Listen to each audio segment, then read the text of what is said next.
Hello friends! In this video I want to talk about crochet and knit pillows. I am going to be referring to the wedding pillow. This goes with the wedding blanket crochet pattern, but these tips will apply to whatever crochet or knit cover you're making for your pillow. I'm going to be using a 18-inch square pillow as my reference. That's the size that the pillow pattern I'm working with works with, but these tips will work for whatever it is you're making. So for an 18-inch square, double that is going to be 36 inches around.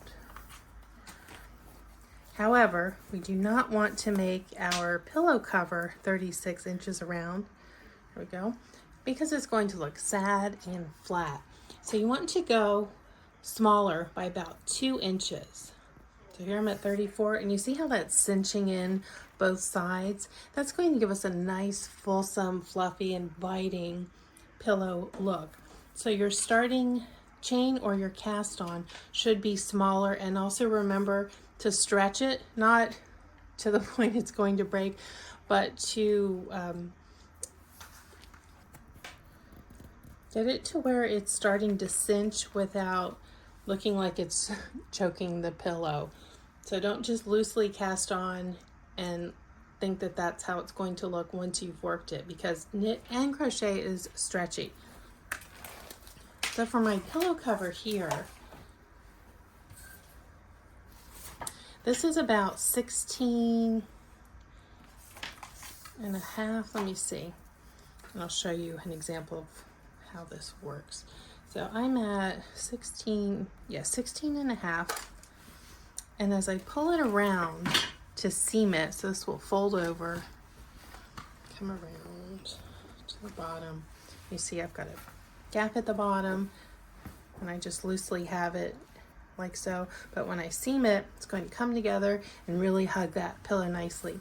And then the sides, again, we see a bit of a gap. But as I seam it together, it's really going to pinch in and create a beautiful full stuffed look.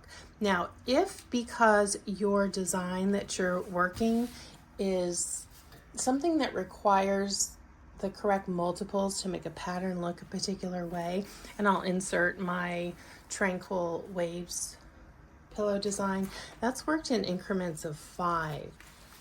And to make that fit a pillow, you can fold in 2 of your rows when you're seaming and make it fit better that way if need be. See how I've done here? And it won't lose any of the design that's important to the finished look of your crochet or knit pattern. All right, so I finished my stitch count for this. I'm going to turn it inside out because there's a right side and start slip stitching across.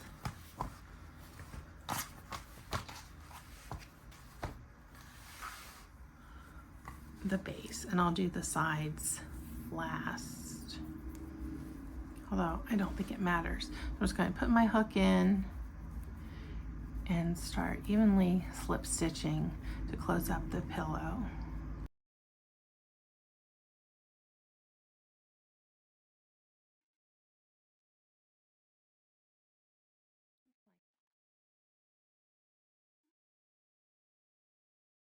And since it's going to be really snug around the pillow, you want to make sure you get both loops on hook.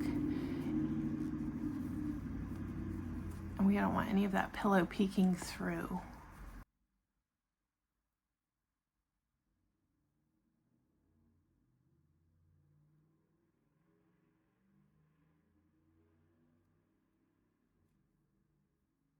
So I'm keeping the stitches close together.